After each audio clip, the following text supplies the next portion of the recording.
கோஷ்டி மோதலே இல்லாத கட்சி பாஜக என்ற பெயர் தமிழகத்தில் அந்த கட்சிக்கு உண்டு. காரணம், உறுப்பினர்கள் பெரிய அளவில் இல்லாததால் கோஷ்டிகளும் இல்லாமல் இருந்தது. தற்போது தேர்தலை ஒட்டி நடிகர் நடிகைகள் உள்ளிட்ட பலரையும் கட்சியில் தீவிரமாக சேர்த்து வருவதால் பல கோஷ்டிகள் உருவானதாக கூறப்படுகிறது. இந்நிலையில் தேவர் ஜெயந்தி நிகழ்ச்சியின் போது ராஜா நயினார் நாகேந்திரனுக்கு மாலை அணிவித்து துண்டு அணிவித்து மரியாதை செலுத்தப்பட்ட நிலையில் தாழ்த்தப்பட்ட சமுதாயத்தை சேர்ந்தவர் என்பதால் முருகன் புறக்கணிக்கப்பட்டதாகவும் இதனால் அங்கிருந்து வெளியேற முயன்ற முருகனை நயினார் நாகேந்திரன் சமாதானப்படுத்தியதாக ஒன் இந்தியா உள்ளிட்ட இணையதளங்கள் செய்தி வெளியிட்டுள்ளன. இந்நிலையில் தேவர் விழாவில் முருகன் செய்தியாளர்களை சந்தித்த போது முன் வரிசையில் இடம் பிடிக்க நடிகர் சுரேஷ் முன்னேறி வந்தார்.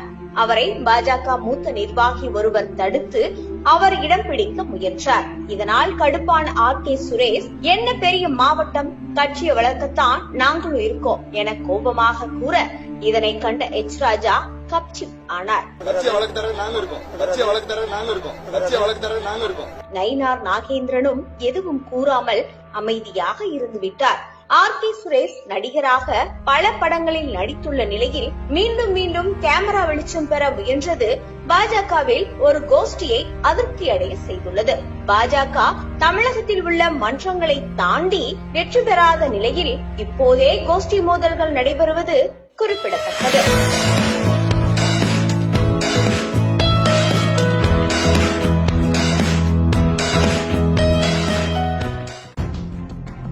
கோஷ்டி மோதலே இல்லாத கட்சி பாஜக என்ற பெயர் தமிழகத்தில் அந்த கட்சிக்கு உண்டு. காரணம், உறுப்பினர்கள் பெரிய அளவில் இல்லாததால் கோஷ்டிகளும் இல்லாமல் இருந்தது. தற்போது தேர்தலை ஒட்டி நடிகர் நடிகைகள் உள்ளிட்ட பலரையும் கட்சியில் தீவிரமாக சேர்த்து வருவதால் பல கோஷ்டிகள் உருவானதாக கூறப்படுகிறது.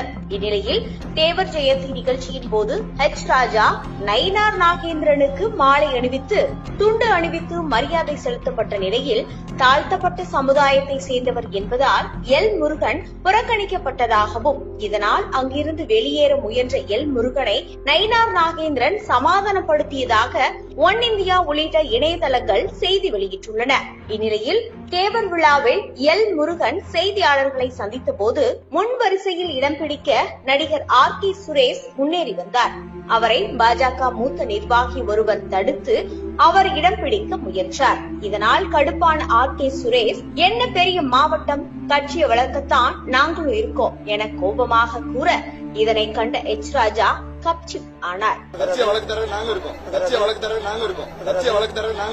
நயினார் நாகேந்திரனும் எதுவும் கூறாமல் அமைதியாக இருந்து விட்டார். சுரேஷ் நடிகராக பல படங்களில் நடித்துள்ள நிலையில் மீண்டும் மீண்டும் கேமரா வெளிச்சம் பெற முயன்றது பாஜகவில் ஒரு கோஷ்டியை அதிருப்தி அடைய செய்துள்ளது. பாஜக தமிழகத்தில் உள்ள மன்றங்களை தாண்டி வெற்றி பெறாத நிலையில் இப்போதே கோஷ்டி மோதல்கள் நடைபெறுவது குறிப்பிடத்தக்கது.